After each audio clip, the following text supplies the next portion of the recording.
영상으로 함께 예배하시는 모든 성도님들과 가정 가운데 하나님 평강이 함께 하시길 축복합니다. 우리 함께 말씀 보도록 하겠습니다. 요한복음 17장 3절 말씀입니다. 요한복음 17장 3절 말씀 우리 함께 읽겠습니다. 영생은 곧 유일하신 참 하나님과 그가 보내신 자 예수 그리스도를 아는 것이니이다. 아멘. 너무 유명한 말씀이죠.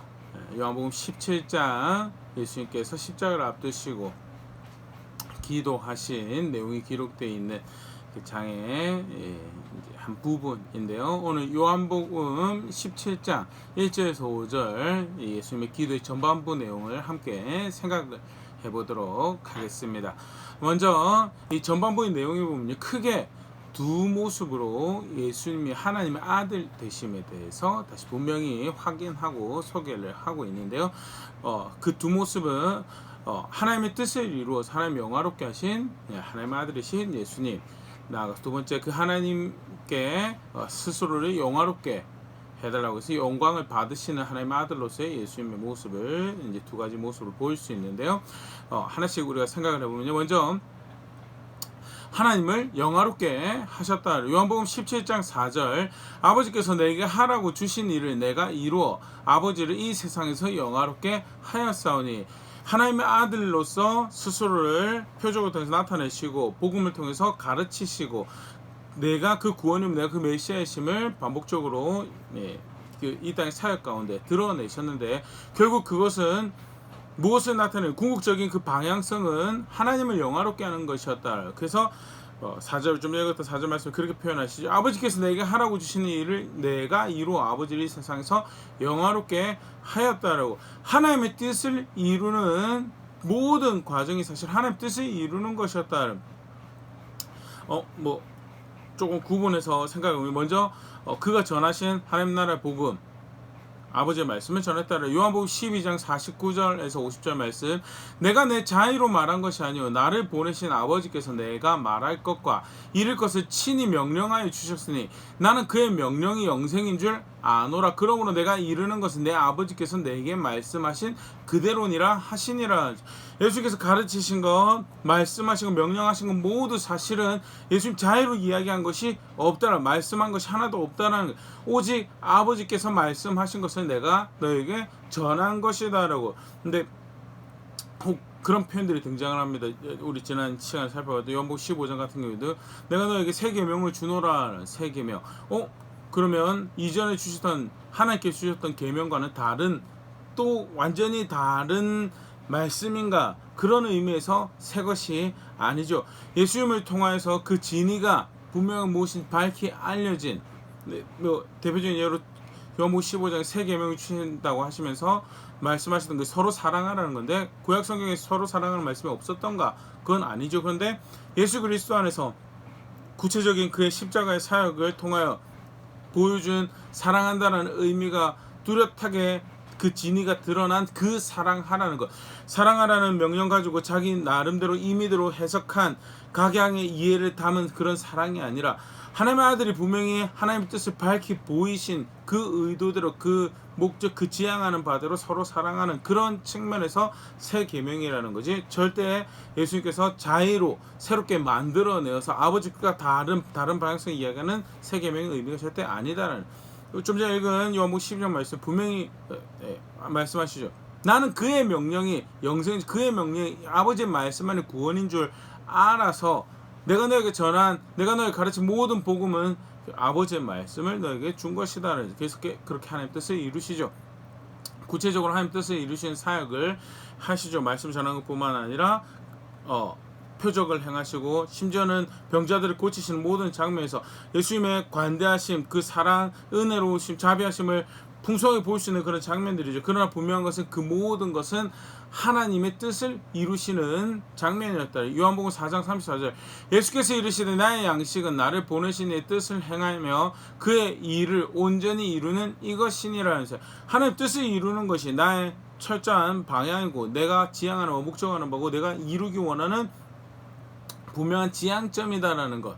이미 말씀하셨고 실제로 그런 여정을 걸어오셨고 요한복음이 굉장히 강조되어지고 또 뚜렷하게 보여지는 한 모습이죠. 실제로 예수님은 그렇게 하나님 뜻을 이루어서 내가 아버지를 영화롭게 하였다라고 그 클라이막스가 정점이 십자가죠. 요한복음 12장 27절 지금 내 마음이 괴로우니 무슨 말 하리요 아버지여 나를 구원하여 이때를 면하게 하여 주옵소서. 그러나 내가 이를 위하여 이때에 왔나이다. 라고 어떻게 보면 예수님은 한쪽 측면에서 이때를 면하게 하여 주옵소서라는 이야기를 하는 이 대상이 스테이지가 십자가죠. 그럼에도 불구하고 내가 이를 위해서 이때 왔다로 아버지의 뜻을 내가 기꺼이 이루기 원하고 그래서 그 다음 하신 고백이 아버지의 영광을 받아달라고 영화롭게 아버지를 영화롭게 하시라고 이 모든 시간 과정을 통해 아버지를 영화롭게 하라는 그런 고백을 다시 던지게 되는 거고요. 사실은 같은 맥락 안에서 예수님께서 하신 고백이죠. 내가 아버지 뜻을 이루어서 아버지를 영화롭게 하였다. 나는 그런 하나님의 아들이었다를 하나님의 말씀을 전하시고 하나님의 뜻을 이루시면서 궁극적으로 누구를 드러냈냐. 예수님의 그 사역과 가르침 가운데 하나님의 어떠하심이 드러나지. 그렇게 해서 하나님을 영화롭게 동시대 사람들은 능력을 행하시는 선생님, 선하신 선생님, 좋으신 분 그렇게 예수님을 향했을지 모르지만 궁극적으로 예수님 그걸 통해서 나타내신 것은 누구를 나타내냐. 하나님, 아버지 하나님의 어떠하심을 그의 말씀이 어떠고 그가 얼마나 자기 백성 긍휼히 여기시고 자비를 베푸시는 분이신지 그가 자기 백성을 돌보시는 분이신지를 드러내시는 것이 예수님의 삶이었고 사역이었고 실제로 그래서 요한은 이렇게 예수님을 소개를 하죠. 요한복음 1장 14절 말씀이 육신이 되어 우리 가운데 거하시며 우리가 그의 영광을 보니 아버지의 독생자의 영광이요 은혜와 진리가 충만하다. 하나님 말씀이 우리 가운데 나타나셨다라고 실제로 그렇게 예수님은 하나님 말씀이 이루어진 것이고 그렇게 해서 아버지의 독생자의 영광이 우리 가운데 나타났다. 요한복음 1장 18절 본래 하나님을 본 사람이 없으되 아버지 품속에 있는 독생하신 하나님이 나타내셨느니라. 하나님을 본 사람이 충분히 그렇게 하나님을 생생하게 알 수 있는 기회가 주어지지 않았다고. 근데 하나님이 독생하신 하나님이 나타내 물론 주어진 말씀이 있죠. 그러나 그것이 가시화되어서 나타난 하나님의 아들이 계셨고 그는 그렇게 하나님 뜻을 철저하게 그 입술에서 그 마음에서 그 삶의 자세에서 그 행하신 모든 사역 가운데서 하나님의 뜻을 그렇게 이루어서 하나님을 나타내시고 그렇게 하나님을 영화롭게 하셨다를 궁극적으로 지금 십자가를 앞두시고 이 말씀을 하시는데요. 실제 예수님 구원자로 이 땅에 오셨죠. 구원자로 이 땅에 오셔서 구원을 베푸시는 그런 사역을 하셨고요. 구원을 베푸시는 사역을 하신다는 것이 결국 하나님의 뜻을 이루어 가시고 하나님의 어떤 분심을 드러내시고 결국 그래서 실제로 이것은 무엇을 의미하는가? 하나님 뜻이 이루어지는 것이 구원이신 것을 확인하시죠. 실제로 하나님 뜻이 이루어서 이것이 구원이고 이것이 너희에게 축복이고 이것이 너희에게 생명이다라는 것을 분명히 다시 확인하시면서 하나님 뜻이 이루어지는 것이 구원이신 것을 확인하시죠. 요한복음 3장 16절 하나님이 세상을 이처럼 사랑하사 독생자를 주셨으니 이는 그를 믿는 자마다 멸망하지 않고 영생을 얻게 하려 하셔. 나를 보내서 아버지의 뜻을 이루어서 너희를 구원하시려고 하는 것은 다름 아닌 아버지의 뜻이고 내가 그것을 이루어서 그 아버지의 뜻이 그것을 준행하며 사는 것이 생명이고 구원인 그게 하나님 나라인 거에 대해서 다시 분명히 확인한다는 그렇게 아버지 뜻을 이루어서 하나님을 영화롭게 하신 것이 하나님의 아들로서 예수님께서 다시 분명히 요한복음 구체적인 사건이나 장면들의 모습은 아니지만요 스스로가 하나님의 아들이신 것을 이런 기도의 고백 가운데 분명히 나타내시고 두 번째 또 어떻게 하나님의 아들이신가 요한복음 17장 1절 예수께서 이 말씀을 하시고 눈을 들어 하늘 우러러 이르시되 아버지여 때가 이르렀사오니 아들을 영화롭게 하사 아들로 아버지를 영화롭게 하게 하옵소서. 하나님 향해서 나를 영화롭게 해달라고 말씀하시는 모습에서 영광을 받으시는 하나님의 아들이신 것을 특별히 하나님을 통해서 사실은 사람의 입장에서 나를 영화롭게 해달라고 하는 말은 되게 뻔뻔한 하나님 앞에 감히 할 수 없는 고백이죠. 근데 예수님께서 그 말씀 하신다는 자체가 하나님과 동등한 하나님이시며 동시에 하나님 뜻을 이루시는 하나님 아들이신 거예요. 누구보다 그 자격을 가지고 계신 분이신 거예요. 그래서 분명히 다시 말씀하시는 부분인데요. 특별히 사실 요한복음 17장 이 표현들이 굉장히 함축적인 그런 의미를 많이 가지고 있는데요. 영화롭게 해달라고 하는 이 의미에는요, 우리 크게 생각해 볼게요. 관련해서 생각해 볼게요. 크게 세 가지가 있습니다. 먼저는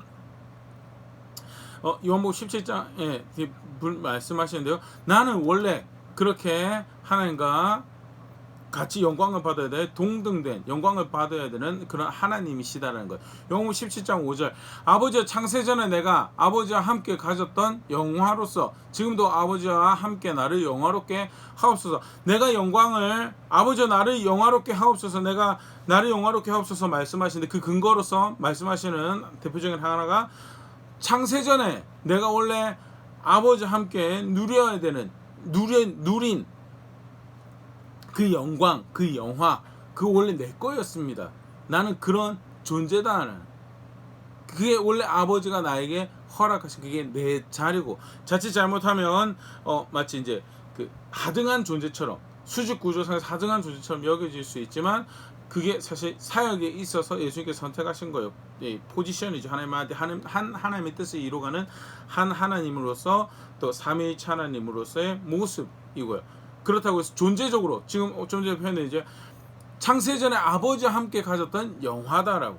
그래서 지금도 아버지와 함께 나를 영화롭게 해달라는 게 동등한 존재로서 영광을 받으셔야 되는 그런 분이시고 그는 이제 굉장히 흥미로운 표현인데요.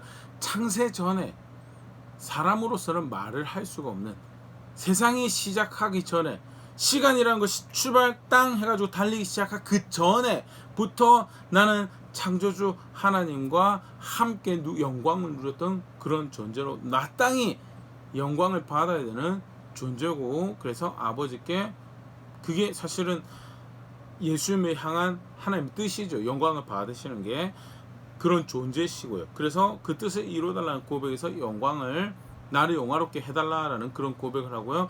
먼저 그 고백 가운데 하나님과 동등하게 영광 받으셔야 되는 하나님의 아들이신 것을 다시 분명히 확인하죠. 특별히 이제 이 본문 안에서 영광을 받으셔야 된다는 그런 의미가 우리가 좀 전에도 하나님 뜻을 이루어서 아버지를 영광롭게 했다라는 그런 측면에서 그 뜻을 이루는 것은 구원자로서의 하나님의 계획하신 그 구원의 뜻을 이루어가신 그런 모습이고요. 여기서 아버지와 함께 동등되게 영화롭게 해달라는 그 의미에서도 구원자로서의 본인의 이 모습에 대해서 분명히 다시 소개를 합니다. 요한복음 17장 2절 3절 아버지께서 아들에게 주신 모든 사람에게 영생을 주게 하시려고 만민을 다스리는 권위를 아들에게 주셨음이로소이다. 구원할 자들에게 영생을 주시기 위해서 권위를 아들에게 주셨다라고. 그걸로 이미 구원자로서 하나님께서 그를 뜻을 정하시고 그를 구원자로 사용하시기로 그래서 그 뜻을 이루어서 아버지를 영화롭게 했고 내가 그런 자리에 있기 때문에 내가 영광을 받아야 된다는 것을 이게 사실 1절에 나를 영화롭게 하사 아버지를 영화롭게 하게 하소서라고 할 때 그 부연 설명으로 등장하는 거죠. 구원자로 삼으셨고 그래서 마땅히 내가 그 뜻하신 대로 그 뜻을 이루는 그래서 영광을 받는 자리에서 아버지를 영화롭게 할 수 있도록 해달라라는 고백을 하면서 계획하신 구원에 대해서 이제 간략하게 소개하는 게 3절이죠. 너무 유명. 오늘 읽었던 요절 말씀인데 영생은 곧 유일하신 참 하나님과 그가 보내신 자 예수 그리스도를 아는 것이니이다. 그래서 조금 더 뒤에 살펴볼 텐데요. 구원이 영생이 관계적인 의미를 가지는 부분 굉장히 잘 보여주는 그런 대표적인 말씀이죠. 다시 본래 내용으로 돌아가서요. 구원자이신 예수님 영광을 받으셔야 되는 하나님의 아들이신 부분에서 구원자로서 그 모습을 굉장히 잘 보여주는 동일한 이해가 굉장히 잘 보여주는 말씀이 빌립보서 2장 6절 11절 말씀이죠. 그는 근본 하나님의 본체시나 하나님과 동등됨을 취할 것을 여기지 아니하시고 오히려 자기를 비워 종의 형체를 가지사 사람들과 같이 되셨고 사람의 모양으로 나타나사 자기를 낮추시고 죽기까지 복종하셨으니 그 십자가에 죽으심이라. 하나님과 근본 하나님하고 본체다에 동등된 영광을 받으셔야 돼. 아버지와 함께 창세전에 내가 누려야 되는 그 영광 지금 내가 아버지와 함께 누리게 해주십시오. 사실 동일한 이해죠. 동등되게 영광을 받으셔야 되는 존재인데 어떻게 하셨죠? 네. 빌립보서 2장의 표현으로는 성신하여서 오셔서 십자가에 죽기까지 순종하셨다는 얘기. 아버지의 뜻을 이루어서 요한복음 17장 아버지의 뜻을 이루어서 아버지를 영화롭게 하셨다. 그래서 그 다음에 9절부터 이러므로 하나님이 그를 지극히 높여 모든 이름 위에 뛰어난 이름을 주사 하늘에 있는 자들과 땅에 있는 자들과 땅 아래에 있는 자들로 모든 무릎을 예수 이름에 꿇게 하시고 모든 입으로 예수 그리스도를 주라 시인하여 하나님 아버지께 영광을 돌리게 하셨느니라. 그 순종하신 그렇게 해서 하나님 뜻을 이루신 아버지를 영화롭게 하신 예수님을 하나님께서 그를 구원자로 삼으시고 모든 입술이 그를 주라 고백하고 무릎을 꿇도록 하셨다라는 것이 그게 이제 요한복음 오늘 읽었던 본문에서 요한복음 17장 2절에 그에게 권위를 주셨다. 내게 주신 자에게 모든 자에게 영생을 주기 위해서 내게 권위를 주셨다라는 말씀이 그를 주로 삼으셨다. 그리고 실제로 어떻게 그를 통해 구원을 받는가? 그와 가지는 관계 가운데 그게 이제 빌립보서 이제 무릎 꿇는다라고 표현되어 있는데요. 궁극적으로 그걸 통해서 아버지를 영화롭게 한다라는 것이 요한복음 17장 1절에 나를 영화롭게 하사 아버지를 영화롭게 하게 하소서라고 이야기하신 것과 동일한 이해고요. 예수님이 그렇게 영광을 받으셔야 하는 하나님의 아들이신 것을 다시 본문 안에서 분명하게 확인을 하고 있죠. 그런 측면에서 조금 더 이 나를 영화롭게 하소서라는 표현을 생각을 해보면요. 당장 이 요한복음 17장은요. 요한복음 13장 그 세족식 사건에서 쭉 이어져서 오는 그 다락방 마가 다락방에 있었던 사건에 이어지는 이제 속칭 이제 신학적 별명 붙이되 다락방 강화라고 그러죠. 그 가르치셨던 내용에 이어서 등장하는 기도로 그렇게 학자들이 이해를 하고요. 뭐 동의를 하지 않는 학자들도 있지만요. 그래서 이 기도를 했던 유력한 장소가 이제 그 유월절 식사를 했던 그리고 제자들과 함께 모여있던 그 다락방이었을 것이다라고 추정을 많이들 하는데요. 그런 쉽게 말해서 그런 의미라면 여기서 나를 영화롭게 해서 아버지를 영화롭게 해달라는 것은 궁극적으로 가장 가까이 닥쳐질 예수님 영화롭게 하는 사건은 십자가예요. 여기 물론 십자가만을 의미하는 건 아니죠. 십자가 이후에 하나님 뜻을 이루시는 모든 사건들 3일 만에 부활하시고 또 제자들 함께 시간 가지시고 승기하시는 모든 일련의 모든 뜻을 이루시는 장면들에 대한 표현이지만 가장 직접적으로 지금 나를 영화롭게 하소서 나를 영화롭게 하옵소서라고 예수님 고백하는 가장 이 대표적 가까이 이 의미는요. 그 십자가를 내가 하나님 아버지 뜻을 이루어서 그 수치와 모욕을 감당하고 거룩한 그 죄인을 향한 하나님의 진노를 죄인으로서 그 자리에서 잘 감당 그렇게 아버지의 뜻을 이룰 수 있도록 나로 그 뜻을 이룰 수 있도록 해달라라고 하시는 고백의 또 다른 표현이다. 요한복음 13장 16절 내가 진실로 너에게 이르노니 종이 주인보다 크지 못하고 보냄 받는 자가 보낸 자보다 크지 못하나니 예수님께서 13장 요한복음 13장에서 세족식을 가르치시고 난 다음에 그 본을 따를 것을 가르치시면서 종은 누구의 일을 하는 것이 가장 자기 존재 목적 충실한 것이 주인의 뜻을 이룬 것이고 보냄 받은 자가 마땅히 해야 될 것은 보낸 자의 뜻을 이룬 그거는 제자들도 해당되는 의죠. 직접적으로 내가 그런 삶을 살고 있음에 대해서 고백하는 그런 한 대목. 예수님 철저하게 앞에서 살펴봤지만 보냄을 받은 존재로서 아버지 뜻을 이룬 자리에 있었고요. 보냄을 받은 존재로서 나를 영화롭게 해달라는 것. 지금 무엇을 고백하고 있는 거가 십자가에 달리는 것을. 근데 사실 그렇게 생각을 하면요. 세상적인 우리 쉽게 말해서 오늘 우리가 살아가는 관점에서 예수님의 십자가는 패배의 자리죠.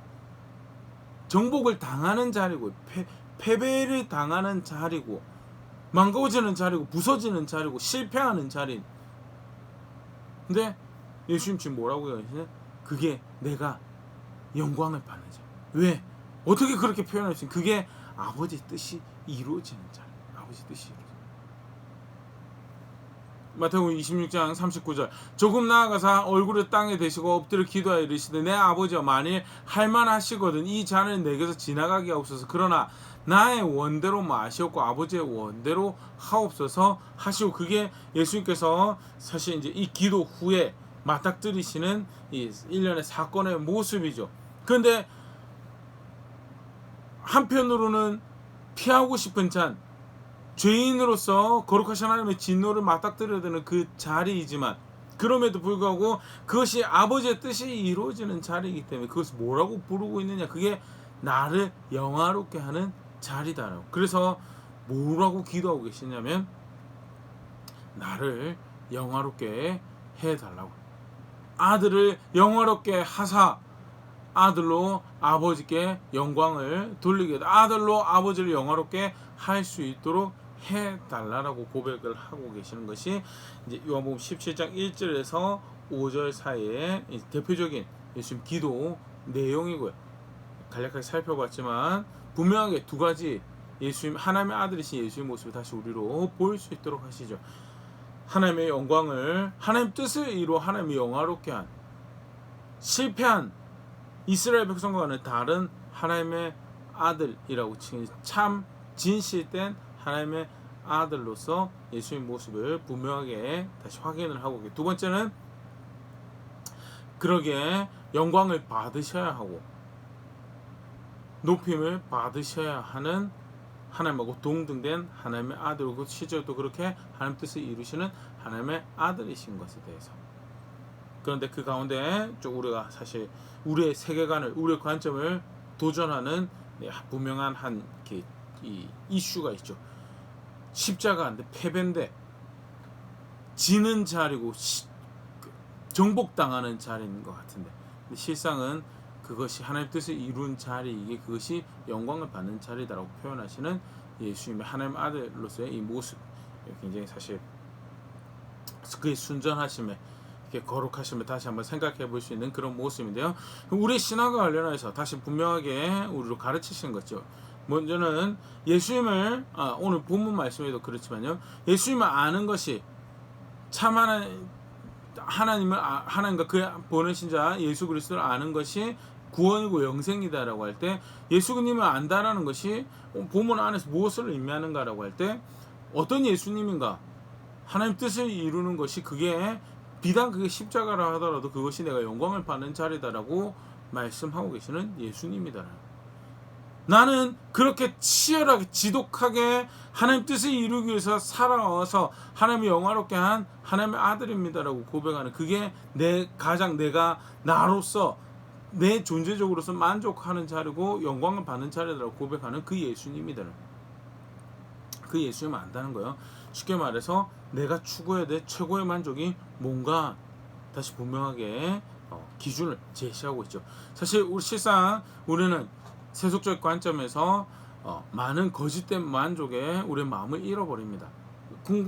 아주 쉽게 뭐에 만족하십니까? 라고 할 때 우리 인생의 모습에서 성경에서 쉽게 찾아볼 수 있죠. 뭘 만족이라고 하냐면 내가 필요한 것을 얻는 것을 그걸 만족이라고 합니다. 열왕기상 11장 1절 솔로몬 왕이 바로의 딸 외 이방의 많은 여인을 사랑하였으니 곧 모압과 암몬과 돔과 시돈과 헷 여인이라. 솔로몬 왕이 여러 부인을, 특별히 이방 여인들을 자기 부인으로 아내로 삼았어요. 왜 그렇게 했느냐? 외교적 전략이, 자기가 필요로 하는 외교적 전략이 그것으로 충당이 되거든. 정략 결혼을 하여서 그렇게 외교적인 혈연 관계를 맺어서 나라의 안전을 도모하고 자기의 왕권을, 안정성을 가지고 자기 통치의 안정성을 가지는 것이 필요한 바였고, 내가 그것을 충족시켜서 만족시켜서 원하는 결과를 얻고 그것을 만족이라고, 행복이라고, 문제 해결이라고 생각하는 것이 우리의 모습이죠. 내 필요를 그렇게 내가 원하는 방법으로 채워넣는 것, 그걸 만족이라고 합니다.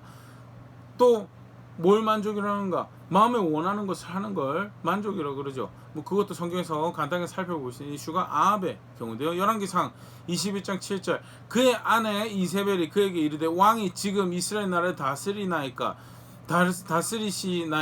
일어나 식사를 하고 마음을 즐겁게 하소서. 내가 이스라엘 사람 나봇의 포도원을 왕께 드리리다 하고, 아합이 나봇의 포도원을 차지하길 원했어요. 근데 나봇이 그것을 하나님께서 기뻐하시지 않는 것입니다. 그래서 왕에게 넘겨줄 수 없습니다 라고 이야기할 때 심히 마음이 어렵습니다. 아합이 불만족이에요.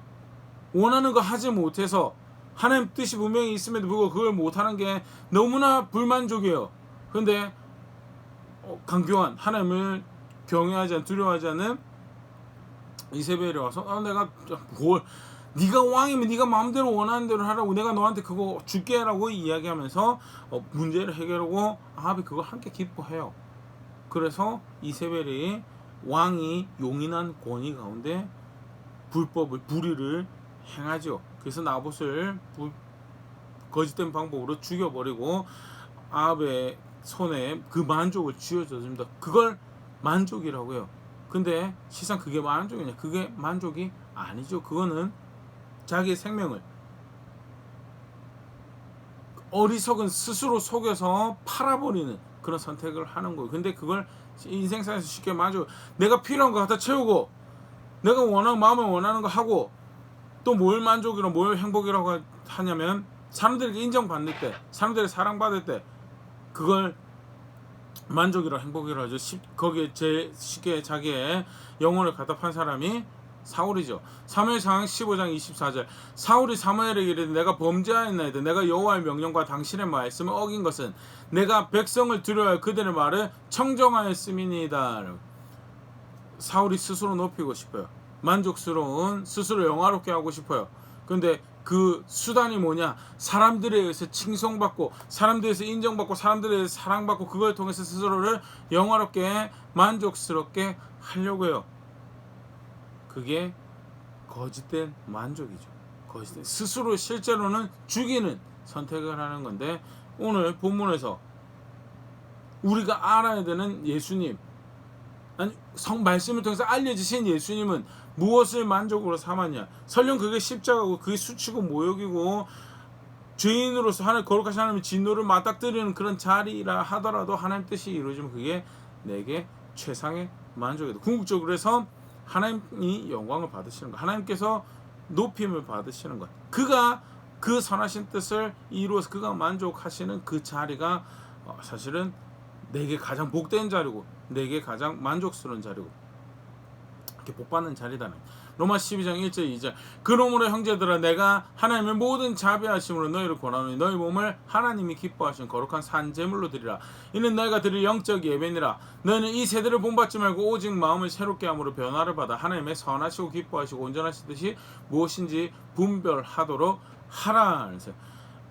로마서 본문 안에서도 이제 은혜와 자비를 아는 마땅한 모습은 하나님을 영화롭게 하는 영적 예배를, 자신의 삶을 하나님을 영화롭게 하는 영적 예배로 드리는 것이다라고 가르치신 부분이죠. 오늘 본문과 관련해서 생각을 해보더라도요, 예수 그리스도를 알아서 구원받은 자리가 어떤 자리냐를, 예수 그리스도를, 하나님 예수 그리스도를 알아서 구원받는 자리, 예수님 제가 아는데요, 성경이 그렇게 가르치고 있죠. 어떤 예수님이냐? 오늘 보면 분명하죠. 설령 그게 십자가를 하더라, 설령 그게 정복당, 세상적인 눈으로 볼 때 실패한 자로, 정복당한 자리고, 망가지는 자리고, 모든 것이 무너지는 자리라 하더라도 그게 하나님 뜻이 이루어진 자리면 그게 뭐예요? 그게 만족이 되는, 그게 나를 영화롭게 하는 자료. 그래서 분별하여서 세대의 목소리에 마음과 육신을 원하는 것을 따라 거기에 동의하여서 따라가는 것이 아니고, 기뻐하시고 온전한 뜻이 무엇인지 분별해서 그거 행하는 것, 그렇게 해서 하나님을 영화롭게 하는 것이, 그게 그게 구원이고 구원받은 백성이 살아가야 되는 모습이고 그게 다름 아닌 예수 그리스도를 아는 어떤 예수 그리스도인데 거짓된 만족에 유한한 행복에 기쁨에 스스로의 영혼을 팔아넘기는 것이 아니고 하나님 아버지의 뜻을 온전하게 이루어서 그를 영화롭게 실제로 그것이 십자가를 하더라도 그것을 온전하게 이루는 것을 나를 영화롭게 하는 것이다라고 고백했던 그 예수님을 아는 자리다라는 것. 본문 가지고 다시 생각해 볼 수 있는데요. 그게 신앙이다라는 거죠. 두 번째 또 오늘 본문 가지고 생각해 볼 수 있는 분명히 성경에서 영생 또는 구원이라고 이야기할 때 또는 이제 그 관련된 표현이죠. 하나님 나라다라고 할 때 그것은 뭐 죽음 이후에 펼쳐지는 또는 가게 되는 또는 가지게 되는 어떤 개체 어떤 요소로 이렇게 묘사되고 표현되어집니다. 그러나 또 굉장히 우리가 중요하게 이해해야 될 구원의 굉장히 중요한 이 모습은요. 오늘 본문에서 영생은 하나님을 알고 예수 그리스도 아는 것이다. 곧 유일하신 참 하나님과 그가 보내신 자 예수 그리스도를 아는 게 그게 영생이다. 다르게 표현하면요. 구원은 영생은 관계다. 관계. 하나님과 어떤 관계를 가지고 있고 예수 그리스도 어떤 관계를 가지고 있는가. 여기서 아는 것은 단순히 정보를 아는 걸 아는 게 아니죠. 하나님을 안다라고 하는 것은 예수 그리스도 안다는 것은 결국 관계 그가 주가 되시고 그가 구원이 되시는 관계를 가지는 것을 이야기하는 거예요. 실제로 그 하나님 나라가 영원한 생명이 관계적으로 묘사되어지는 또 다른 성경 본문 너무 유명한 말씀인데요. 같이 하나 보면 요한계시록 22장 3절 4절 내가 들으니 보좌에서 큰 음성이 나서 이르되 보라 하나님의 장막이 사람들과 함께 있으며 하나님이 그들과 함께 계시리니 그들은 하나님의 백성이 되고 하나님의 친히 그들과 함께 계셔서 모든 눈물을 그 눈에서 닦아주시니 다시는 사망이 없고 애통하는 것이나 곡하는 것이나 아픈 것이 다시 있지 아니하리니 처음 것들이 다 지나갔음이로라. 22장 4절은 하나님 나라 영원한 생명을 누리는 그 자리에 대한 묘사죠. 눈에 눈물이 없고 사망이 없고 애통하는 것이 곡하는 것이 아픈 것이 없고 이전 것으로 고통받던 것들 유하는 것으로 제한당하던 것들 그 모든 것들이 사라지고 그런 것들로 더 이상 아파하지 않아도 되는 자리다. 그런데 그게 어떻게 펼쳐지느냐. 3절 하나님이 함께 하셔서 하나님이 친히 그들과 함께 계셔서 벌어지는 일이다라는 하나님과 함께하는 자리가 하나님 나라고 하나님과 함께하는 자리가 영생의 자리고 하나님과 함께하는 자리가 구원받는 구원의 자리다라는 것. 영생은 유일하신 참 하나님과 그 아들 예수 그리스도를 그가 보내신 예수 그리스도를 아는 것이다. 관계다. 그럼 어떻게 관계하는 것이냐? 당연히 앞에 우리가 살펴봤죠. 하나님 뜻이 이루어지는 것이 최고의 만족으로 알고 순종하는 자리에 있는 것. 그 관계를 가지고. 근데 특별한 가르침이 아니고 처음부터 하나님은 그렇게 가르쳐 오셨어요. 시편 24편 3절 4절 여호와의 산에 오를 자 누구며 그의 거룩한 곳에 설 자 누구인가 하나님과 함께할 자가 누군가 구원받을 자 그 앞에 은총을 구원받을 자가 누구인가. 4절 곧 손이 깨끗하며 마음이 청결하며 뜻 사업하는데 두지 아니하며 거짓 맹세하지 아니하는 자로다. 하나님 말씀 존중해서 하나님 뜻 존중해서 그에게 순종해서 자신의 손을 구별하고 자신의 마음을 구별하고 뜻을 구별하고 그렇게 실제 삶을 구별된 삶을 살아가는 거죠. 손이 깨끗한 걸로 마음이 청결하고 뜻을 허탄 두지 않은 것으로 거짓 맹세하지 않은 것으로 표현되어지고 있는데요. 실제로 그렇게 하나님 뜻이 이루어지는 것이 내게 제일 만족입니다라고. 그래서 어떻게 해서 그 뜻을 이루려고 살아가는 그가 하나님과 함께한 자리에 있는 거, 그의 나라의 선국, 그가 주시겠다고 약속하신 영원한 생명을 누릴 자리에 있는 것이다. 신약 우리 지난 시간 살펴봤죠. 요한복음 15장 10절 내가 아버지의 계명을 지켜 그의 사랑 안에 거하는 것 같이 너희도 내 계명을 지키면 내 사랑 안에 거하라. 뭐가 신앙입니까? 내 계명을 지키면서 예수의 계명을 지켜서 예수 안에 거하는 것. 예수께 붙어 있는 것, 그게 신앙이다. 그게 구원이고 그게 영생이다라는 것. 간략하게 짧은 본문이지만요. 예수님 믿는 게 뭔가에 대해, 예수님 통해서 얻는 구원이 뭔가에 대해서 하나님과 함께하는 거다. 하나님과 함께하는 거다라고 했을 때 그러면 우리 사실은 이후에 누리는 어떤 요소, 어떤 복, 어떤 단계 이런 걸로 생각을 하면요, 믿었다라고 하고 난 다음에 살아가는 방식에 있어서 사실은 이제 이후에 누리는 거고, 믿었으니까 보험이라 하나 들어놓은 것처럼, 아니면 어떤 티켓을 구해놓은 것처럼 그렇게 생각하고 마음대로 살아가기 쉬운데요, 사실은 오늘 본문은 그런 그릇된 이해를 다 방어하고 변호해내죠. 아니다. 그 하나님과 가지는 관계가, 그에게 순종하여서 그를 주로 고백하는, 그를 자신의 하나님으로 구원자로 하는 바른 그 관계에 있는, 그게 신앙이고, 그게 영생이고, 그게 구원이고, 그게 하나님 나라다라는 거예요.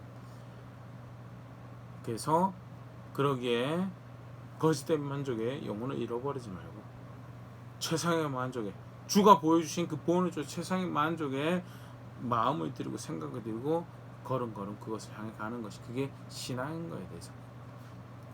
물론 더 부각하는 것은 예수님의 순전하심과 그가 어떻게 하나님 아들이심을 고백하셨는가에 대해서 보여주는 그게 크죠. 그러나 그 가운데 가르치시는 신앙, 또 오늘 교회로서 성도로서 내가 어떤 삶을 걸어가야 되는 건가 다시 분명히 보여주시고 계시는데요. 짧게 말씀 함께 생각해봤는데, 나는 어떻게 예수 그리스도를 알고 구원을 알고 있는가 돌아볼 수 있으면 좋을 것 같습니다. 예수 그리스도를 통해서 얻어내는 그 어떤 것, 그게 영생이고 그게 구원이라고 이해하는 그게 아니고, 예수 그리스도를 그와 바른 관계 안에 있는 그게 구원이고 영생이다라는 것 다시 한 번 더 분명할 수 있으면 좋을 거고, 그러면 어떤 예수 그리스도인데, 어떤 주인데 거짓된 만족에 휩쓸려서 향방 없는 사, 이 만족 저 만족 쫓아서 마구 아우성치면서 뛰어다니는 그게 아니고 분명한 방향이죠. 하나님 뜻을 이루는 그것이 내게 제일 만족입니다. 그것이 내게 제일 기쁨입니다. 그것이 설령 어떤 대가를 나에게 요구하든 그것을 이루어가는 것이, 그것이 나를 가장 영화롭게 하는, 나를 가장 나답게 하는 거, 나를 가장 복된 존재로, 행복한 존재로 만드는 선택입니다. 가르치신 대로 그렇게 예수 그리스도를 알고 실제로 우리의 걸음이 우리가 예수님을 어떻게 알고 있는지를 반영하는 그런 선택들을 만들어가는 자리에 있는 제가 될 수 있으면 좋을 거고, 그렇게 함께 자라가는, 빚어져가는 교회 또 우리 될 수 있으면 좋을 것 같습니다.